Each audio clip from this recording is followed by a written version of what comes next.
All right, here we are for part two of chapter one. So we'll continue along until we reach the end, and then we'll start chapter two, of course. So right now, we just want to go back and take another look at the properties of definite integrals. So we went over this last night. We noted that in this unusual case where the range of values is from A to A, we're basically looking at a single point under a curve. And so therefore, because this is a line segment, it has a base of 0, the area is equal to 0. So in other words, the integral of this function between a and a is defined to equal 0.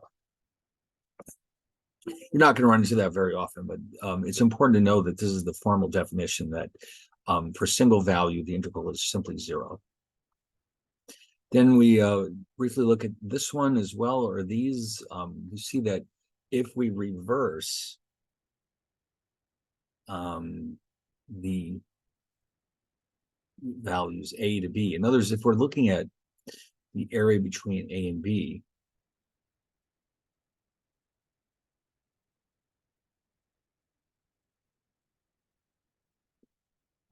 what you're basically doing with this is that you're evaluating the function, the integral that is at B, then you're doing the same thing at A, and then you're subtracting one from the other. By changing the order, okay, what you're essentially doing is instead of taking the value at B minus A, you're doing the opposite. So therefore, we multiply this by -1. Okay, so in other words, this one as it's written means I'm looking at the area below B and subtracting the area below A. And the difference between the two is the area that we're interested in, and that's our integral. Whereas if we reverse the two, then we're essentially just doing the opposite, and we'll end up with a negative of whatever this number is. Now, of course, we can see that algebraic operations can apply to integrals. We see in the first line here that the integral of a sum can be rewritten as the sum of the two individual integrals. And then similarly, in the next row, we can see that the integral of a difference is equal to the difference of those two integrals. So algebraic operations can be performed directly on these integrals. If there's a constant involved, we can just simply move it outside. It's really no different than, let's say,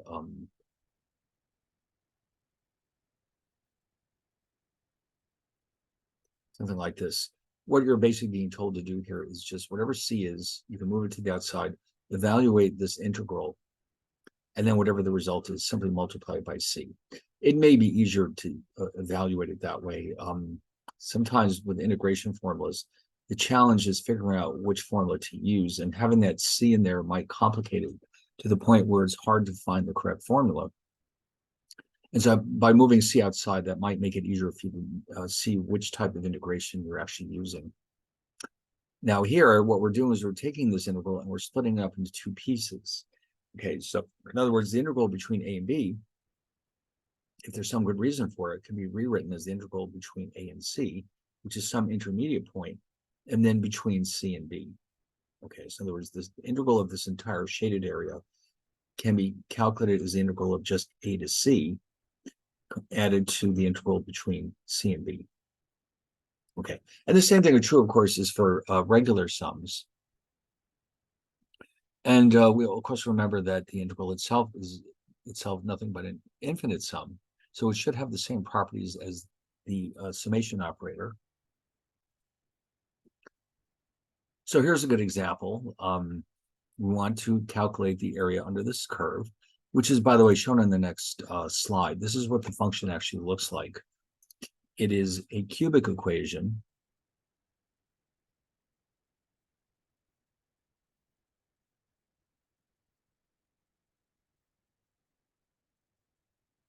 And so that's what gives it this unique shape. You can see it drops for a while, then it starts to rise, and then it falls again. And once it falls, it'll fall forever. So this is a typical shape for a cubic function. It basically has a lot of these curves that change from rising to falling, and then rising, or falling and then rising and then falling. What we wanted to know was what is the area between the points -2 and +1, in other words, the shaded region. So what we can do, based on our rules, is if we choose to do so, we can break it up into 3 individual integrals, because that just might make it a little bit easier for us. And what we can do is then apply the rules that we know to each of these individual terms. In the first case, I've moved the -3 on the outside, so I can integrate directly x cubed. In the second case, I've moved the 2 on the outside, so I can integrate x dx. And then in the last case, we have a constant. I can move that outside as well. And so the reason why this helps is because you have something like this using the power rule. You can rewrite this as x to the 4th over 4. The integral of x is x squared over 2. And the integral of a constant, or dx rather, is just x. Okay, so that means that down here we have -3 x to the 4th over 4 evaluated from -2 to 1 plus 2 times x squared over 2, again evaluated from -2 to 1 plus 2 times x evaluated from -2 to 1.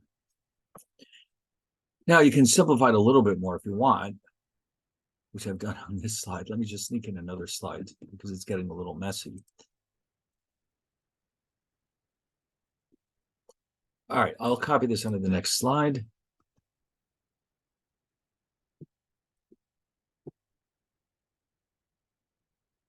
Sometimes it lets me copy everything at once. I don't know what. Sometimes I have to do it in bits and pieces.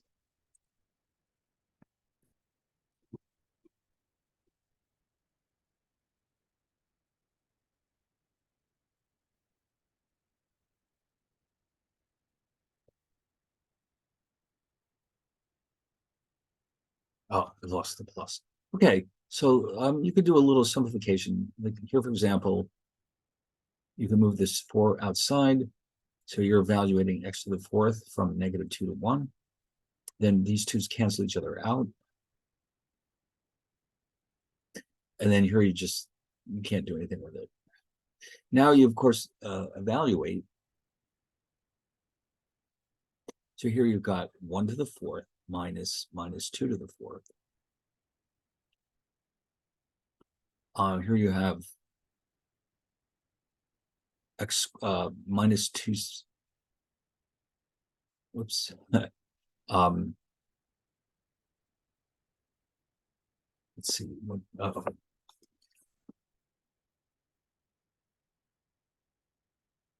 Yeah, that's right. Okay, I thought I made a typo here somewhere. Okay, 1 squared minus 2 squared.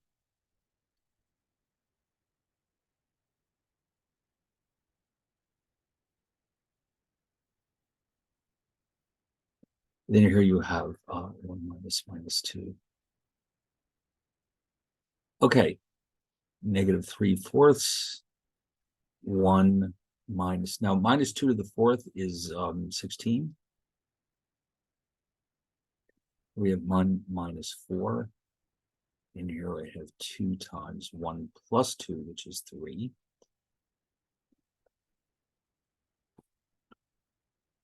And let's see what that gives us.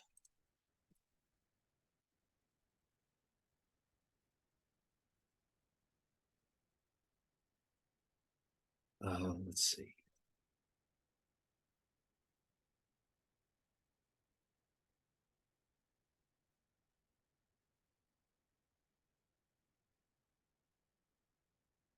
Oh, sorry, 45. 45/4 minus 3 plus 6 will provide ourselves with a common denominator.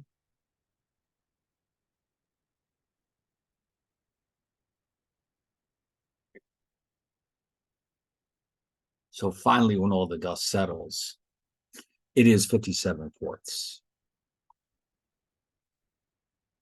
So that would be the area under this curve between -1 and 2, -2 and 1. Now, the average value of a function, what we can do here is, because this is the area itself, let's say that we're looking at the area between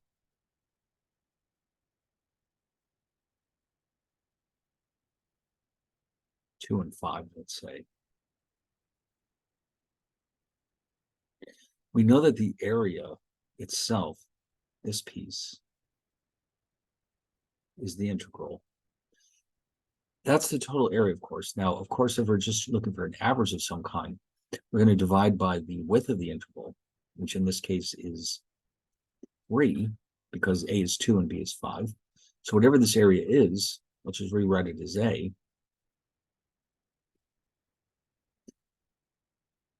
And that means we have 1/3 times A. So if we knew what A was, we could figure out the average value of this function over the interval between 2 and 5.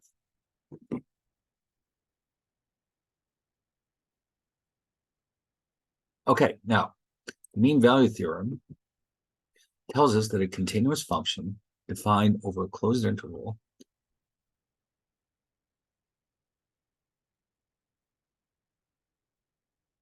assumes its average value, which we just defined a minute ago, somewhere in this interval, let's say here. So how is this written? So we've already seen that this is the average value over that interval.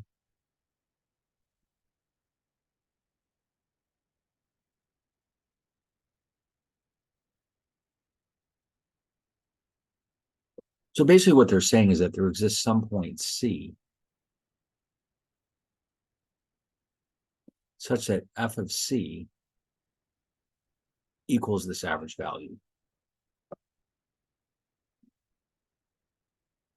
Or we can write this in the following way. Okay, so in other words, if f of C is 1 over B minus A times our integral, then that just implies that if we multiply both sides by B minus A, this is our final result. So basically it says that the area equals the average times B minus A.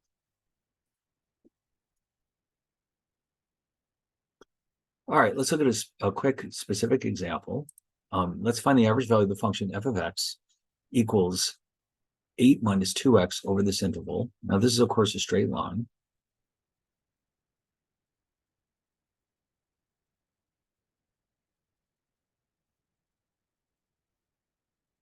So the intercept is 8. The slope is -2. That means we're going to cross here at 4. The interval is from 0 to 4. So what we're looking for is the average value of this function in this interval. And we're going to find the point C such that f of C equals this average value. So in other words, we're going to use the mean value theorem on this particular simple case. So the first thing we have to do is apply our definition. So just recall that, let me copy this graph here.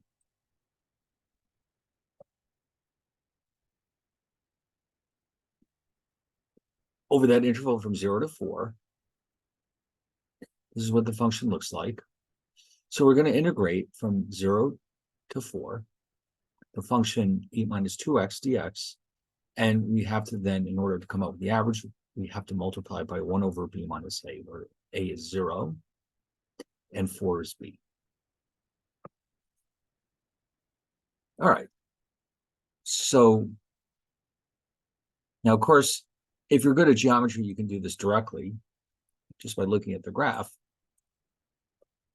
I'm just going to put this here as a reminder, but we can also solve the integral ourselves. So why don't we start by looking at the geometry of this thing? Okay, so basically what they're saying is, why don't we define a square of 4 by 4, and that cuts, you can see that c equals 2 cuts down the middle of this square. And so what we're seeing here is that c is equal to 2. F of c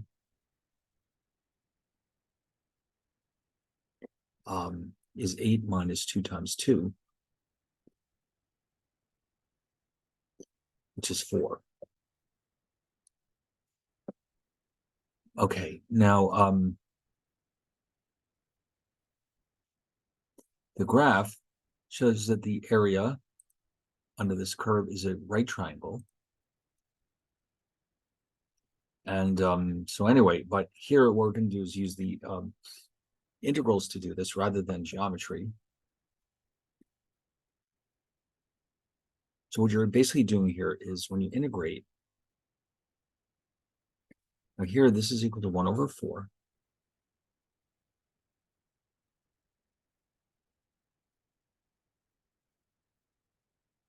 So let's break it up into two pieces.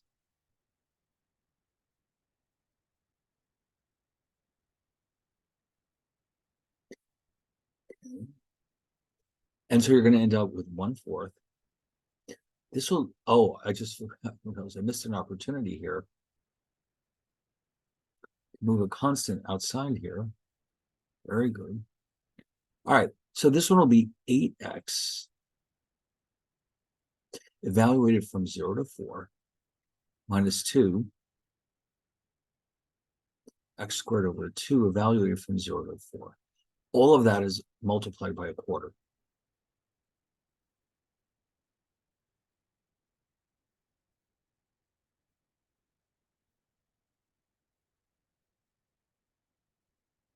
Okay.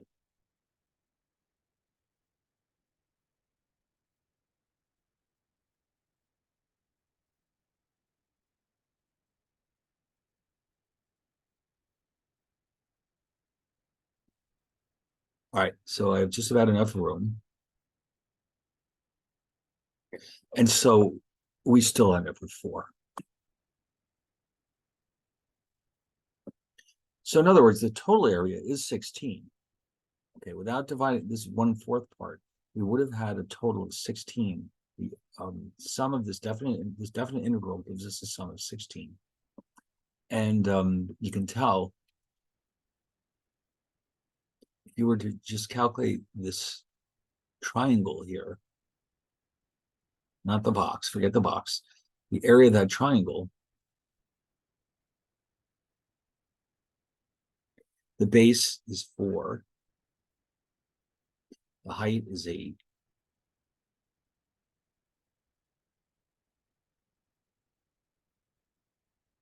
So we know that the area that under that curve is 16. We can do that with geometry or with this integral. Okay, so in other words, just this part has an area of 16. Then when we divide by 4, it gives us an average of 4. Now, as far as the point is concerned, where we reach this average, well, from this graph, you can see clearly that f of c equals 4 when c equals 2. But how else can you figure that out without having a graph right in front of you? Well, we know that f of x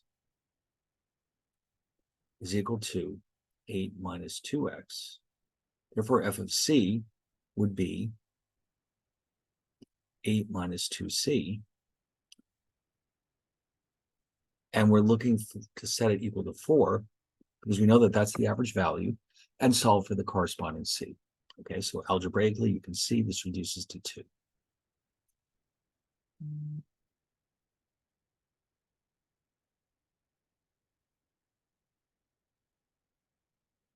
Okay, so the mean value theorem simply guarantees us that this point exists as long as the function is continuous.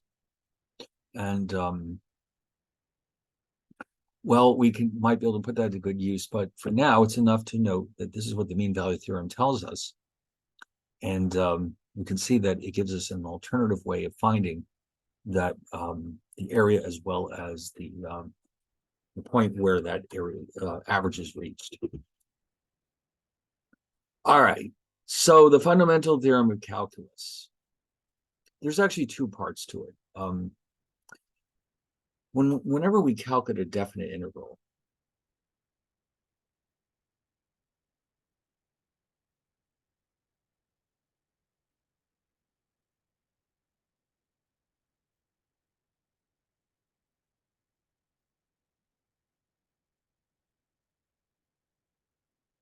we know what we're actually doing here is using the fundamental theorem of calculus. This is what justifies our being able to calculate the area under the curve as simply the integral between the two endpoints.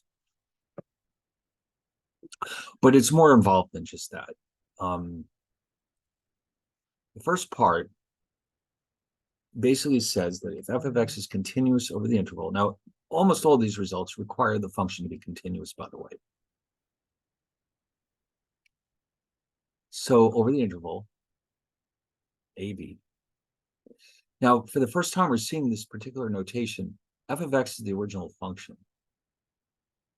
F prime of x is the first derivative.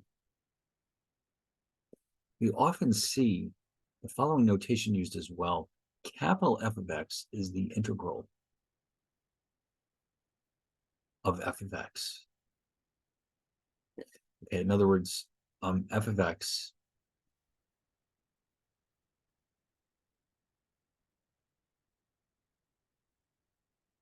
okay, so capital F is often used to represent the integral of the function. And what they're using here is they're telling us that we go from a to some given x, then the derivative of this integral is the original function. So, all right, let's use an example to see what this is all about. So here we have this integral. And if you notice, by the way, we need to use two different variables to avoid getting confused. So we're going to use t. T is sometimes called a dummy variable.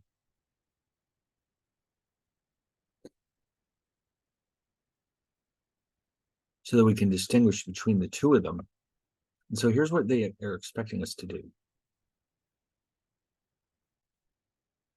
So this is the original function. The fundamental theorem of calculus says, let's go back and look at the definition again.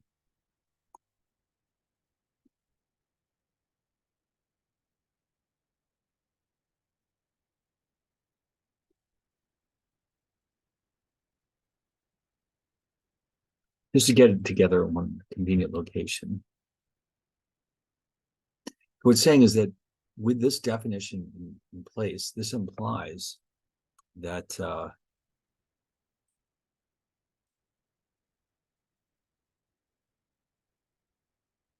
we differentiate that function, we'll end up with the original function.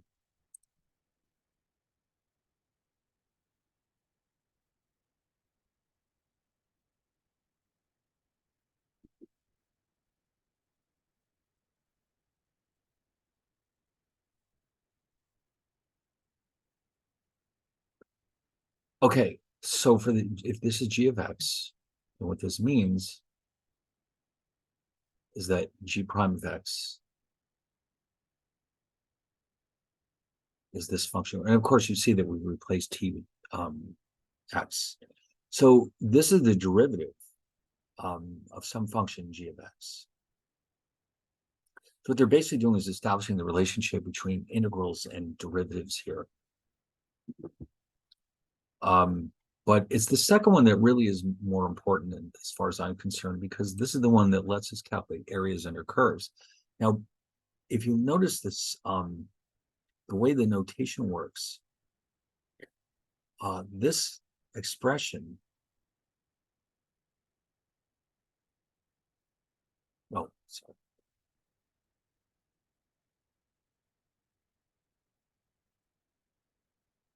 Let me draw, let's say this.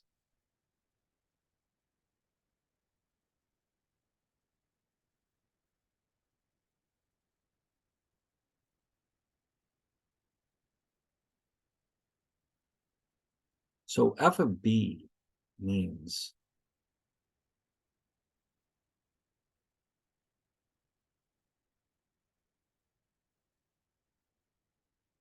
and f of a means this.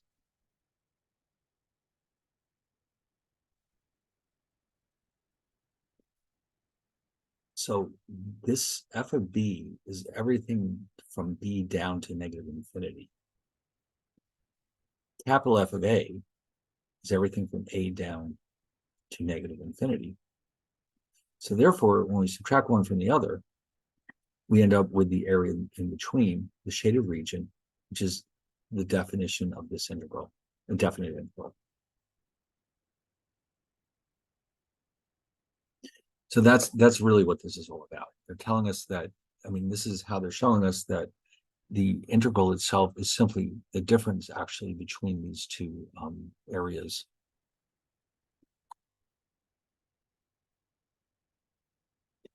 So let's say we have this case.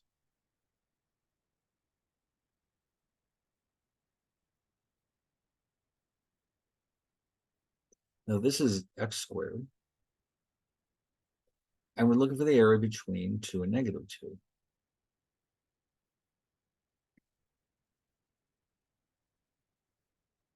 Now, of course, we know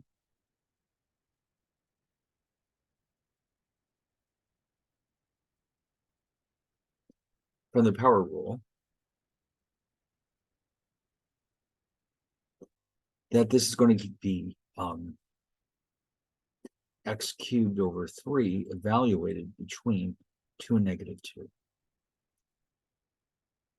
Okay. And of course, that in turn will give us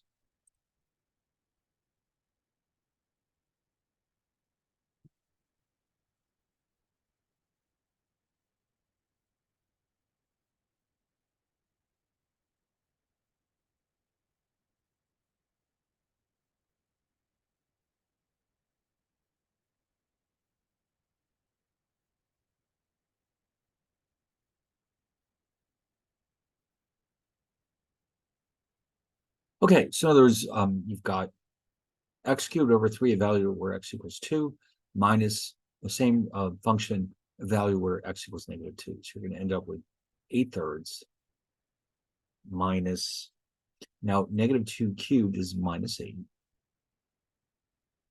So you'll end up with 8/3 plus 8/3, which is 16/3.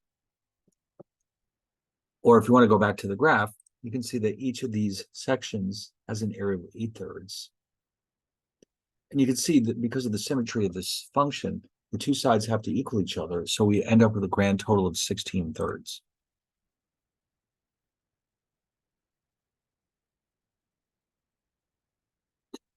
But if you want to think about it like this, in terms of the fundamental theorem of calculus, this is what you've actually just done.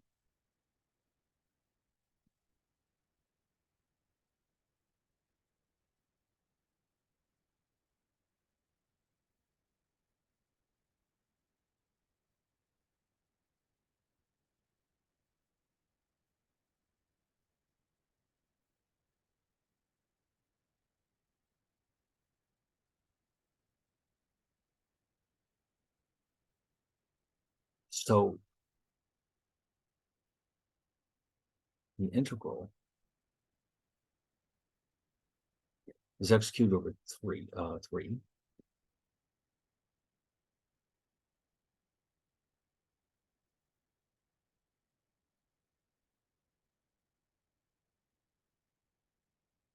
So what you have basically done when you solve for this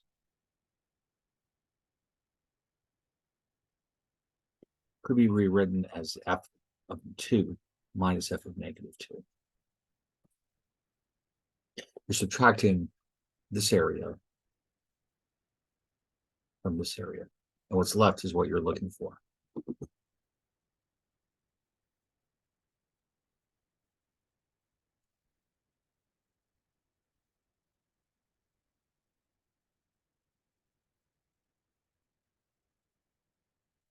All right, so let's do another example. Another definite integral. So the first thing you might want to think about doing is breaking it up into two pieces, moving the constants outside, using the power rule.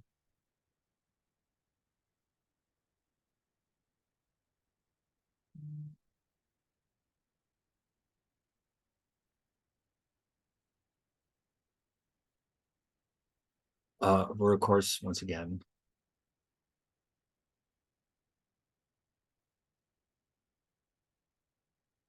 oh, by the way, I forgot to mention this earlier. Of course, this assumes that n is not equal to -1.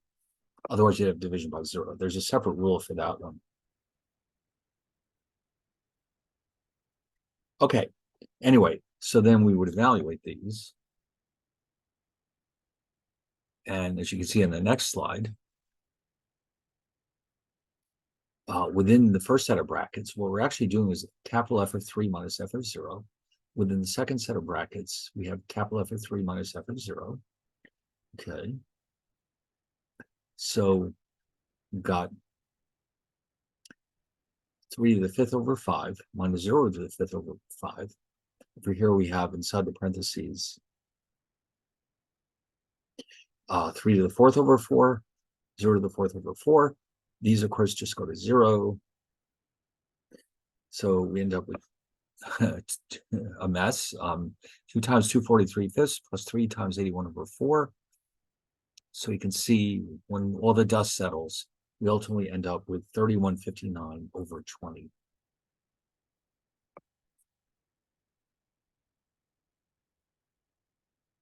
So even if it's not obvious, we are actually using the second version of the fundamental theorem of calculus when we calculate these results.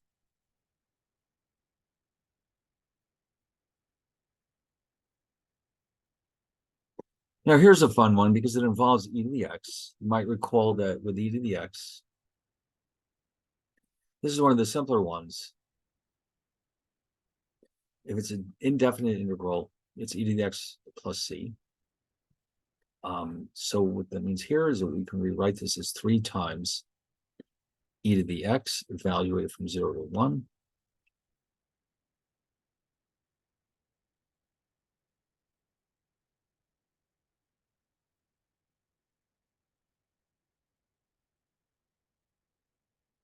So yeah, this is an e, of course, and this reduces to 1.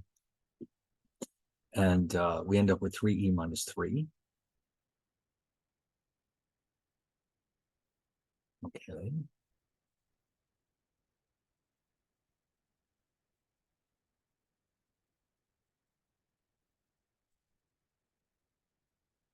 And in case it's getting a little rusty, e is approximately equal to 2.71828.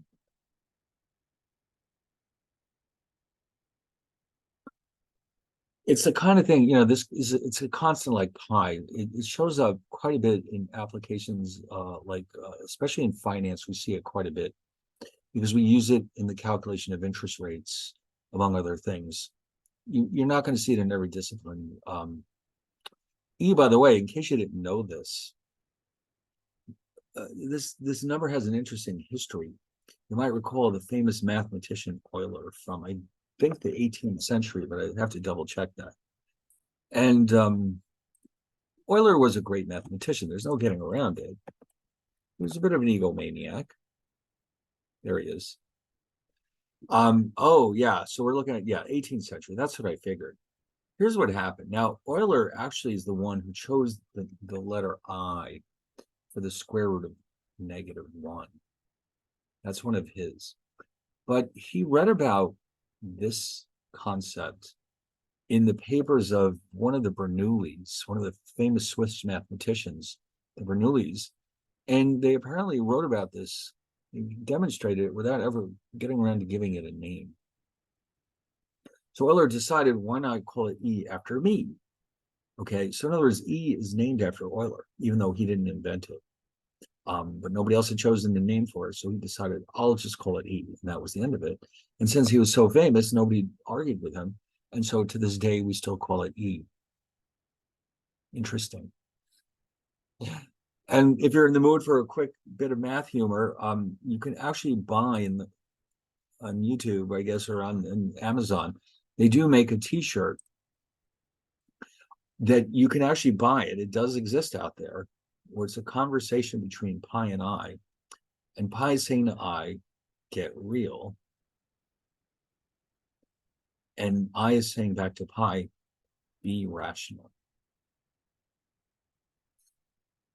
Every once in a while, if you watch math videos on YouTube, you'll see somebody wearing one of these T-shirts. That's how you know they're really serious about math. Okay. All right. Now, here's an example. This is one of those special cases because this is the same thing as x to the -1. So if you were to try to apply the power rule,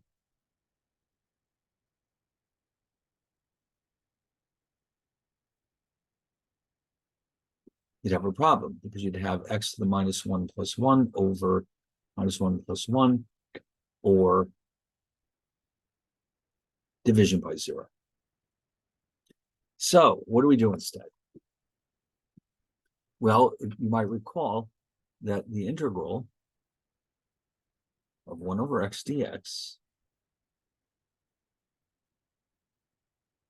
is the natural log of the absolute value of x. Now, it's easy to forget about that absolute value, but we do need it. And also, I just want to remind everyone that this ln stands for natural log. And it is log base 8. Okay. I don't know who chose that name, but we see it all the time. And so between that and log base 10, by the way, is sometimes called a common log. The others don't seem to have their own individual names, but these two do. So log base E is called the natural log base 10 is called the common log. You do see the common logs in science. You might have seen it in, let's say, high school chemistry, for example. You see it used for certain measurements, and you may not realize it. Like, for example, the Richter scale is based on log 10, which means that the difference between, let's say, a 6 and a 7 on the Richter scale is actually, the 7 is 10 times more powerful than the 6, because those are actually powers of 10. But anyway, this is that special case from the power rule. Remember, we did say that this rule can only hold as long as n is not equal to -1.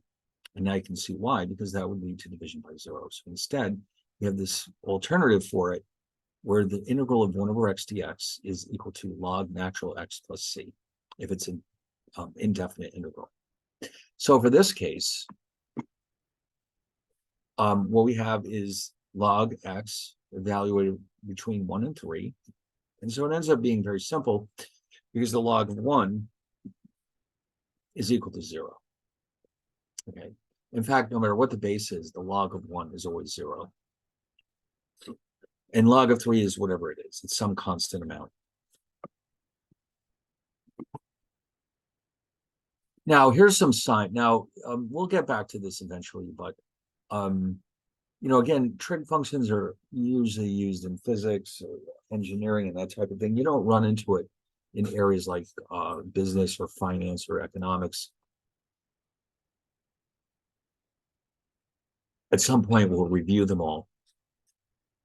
There's a chart somewhere in every book, every calculus book ever written has a chart of integrals and derivatives, and especially the trig functions. So you might recall that the integral sine x is negative cosine x. And conversely, the integral of cosine x dx equals positive sine x.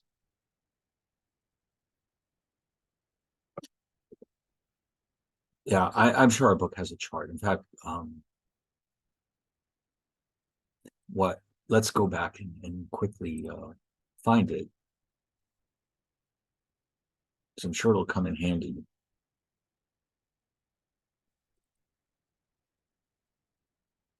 I'm wondering how Symbol Lab would react to that.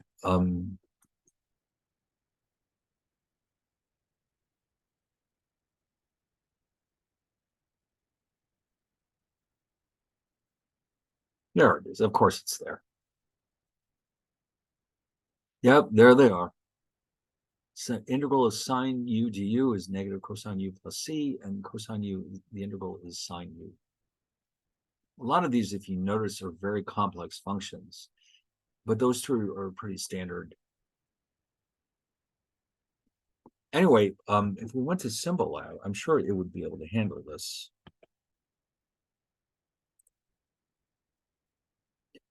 Now, I have to review, I know it has this here somewhere. There we go. There it is. So it's assuming you need some function of dx. I'm going to start, I'll just type in sine x. And let's see how it reacts to that. Yeah, there it is. And it's they're also helpfully showing us what that graph looks like. Some helpful examples. Uh, well, this is not, I suppose, not that helpful. They're just basically telling you that that's the definition of the integral of sine x. Okay, well, anyway.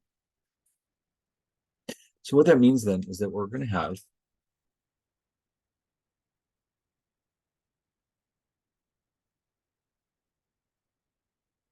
since this is a definite integral, we'll have a specific value.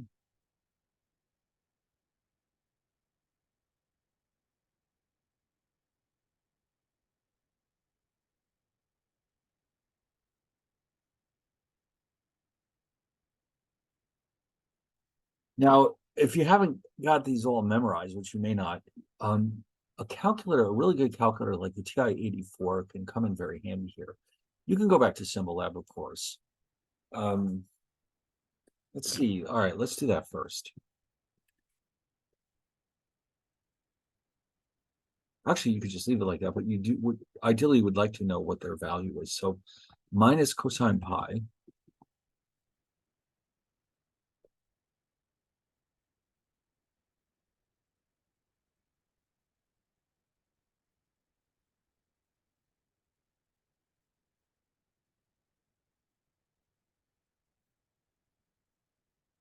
is 1.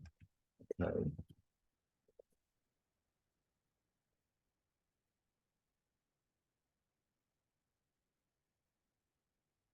And then the negative cosine 0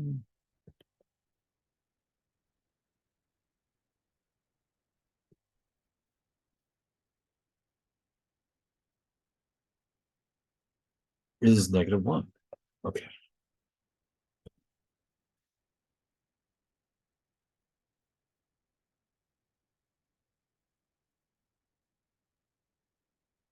Now, as far as the calculator goes, if you're doing this now, of course, we're doing everything online here, so you can just go ahead and use Symbol Lab. But if you were doing this in a classroom, let's see.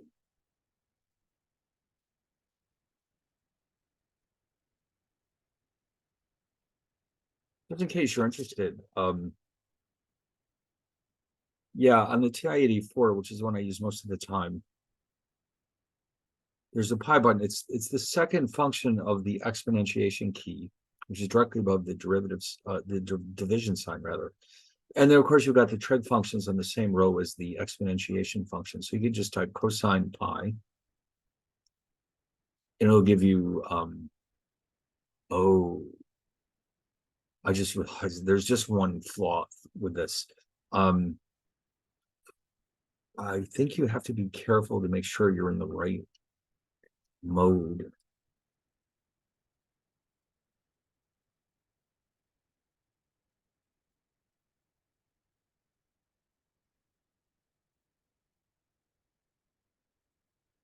Yeah, that's what I thought. Okay. So if you're going to use the calculator, make sure when you're doing something like that, the cosine of pi, make sure it knows that you're talking about radians. Okay. So that otherwise you're going to get the wrong answer.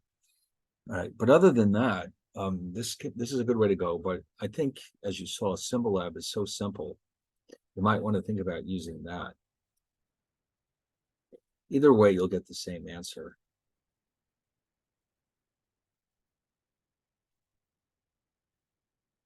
Okay. All right. So then, oh, okay. So that was the end of section 1B. Now that if you notice the chapter, the slides, I mean, are broken up by sections, just because it's a very long chapter. So the next part that we'll just start tonight is part C, which is barely get started with this. So we're basically going to look at some special cases. Now this one looks like a disaster. Evaluate the integral of radical x times 1 plus x dx from the range 1 to 4. So the first thing you're going to do is multiply it out. And now, by the way, don't forget, radical x is simply x to the 1/2 power.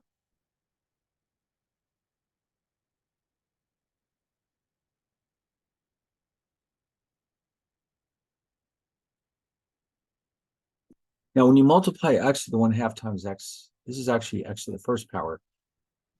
You'll end up with x to the 3/2 power.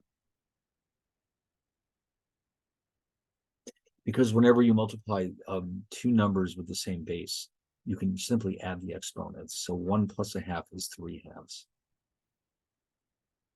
So this thing can be rewritten as the integral from 1 to 4 of x to the 1/2 plus x to the 3/2 dx, which in turn can be broken up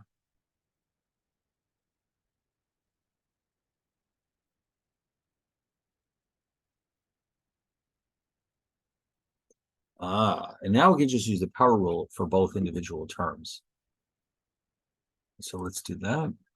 As you can see, so the integral of x to the 1/2 would be x to the 3/2 over 3/2, and the integral of x to the 3/2, based on the power rule, would be x to the 5/2 over 5/2. So that's what you're seeing here, and of course we're evaluating it over the range from 1 to 4. Now here what I've done is simplified just a little bit. Let me just show you quickly what this is all about. X to the 3/2 over 3/2 is the same as x to the 3/2 times 2/3. Okay, in other words, you're multiplying by the inverse of that denominator. So these two are probably going to be just a little bit easier to deal with. Okay, so there's dividing by 3/2 means you're multiplying by 2/3. Dividing by 5/2 means you're multiplying by 2/5. Now we can go ahead and evaluate. It's still a mess, but less of a mess in my opinion. Okay, so you work through the results. 4 to the 3/2 power. By the way, what does this actually mean? What you're actually doing here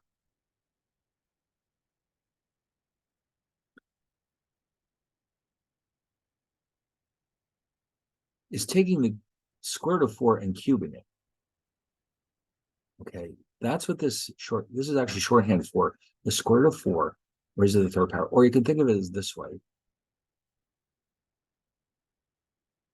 That's what it actually means. So you've actually got 2 cubed, which is 8. Okay, so, and then when you multiply, so this piece by itself is 8. When multiplied by 2, that gives me 16. Now, of course, here 1 to the 3/2 is just 1, so this is 2.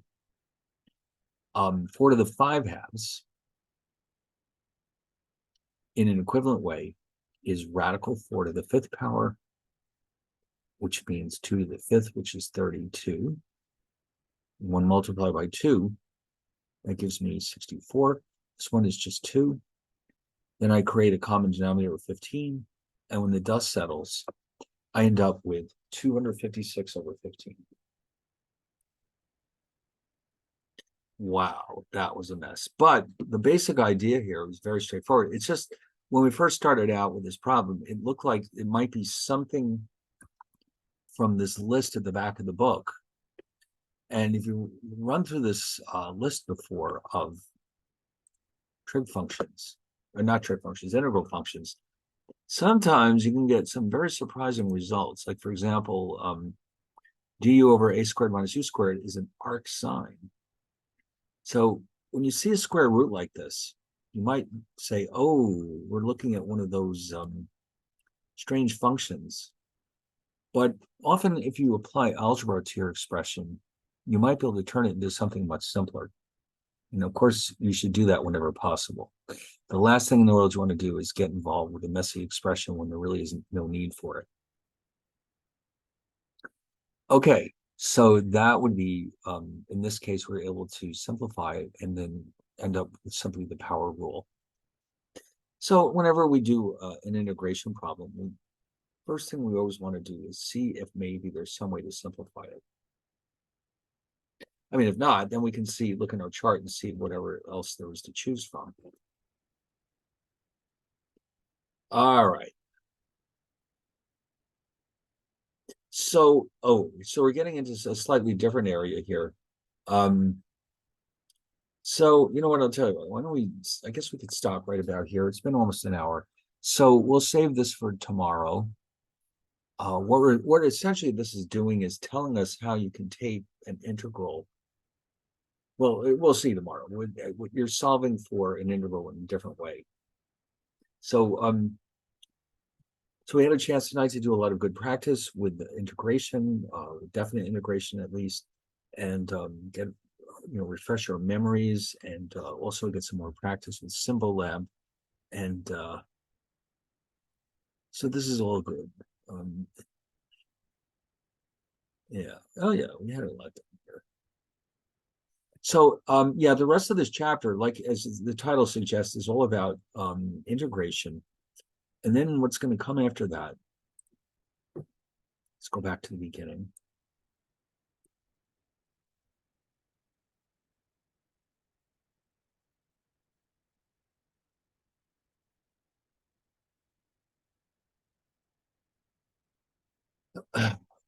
Here we go.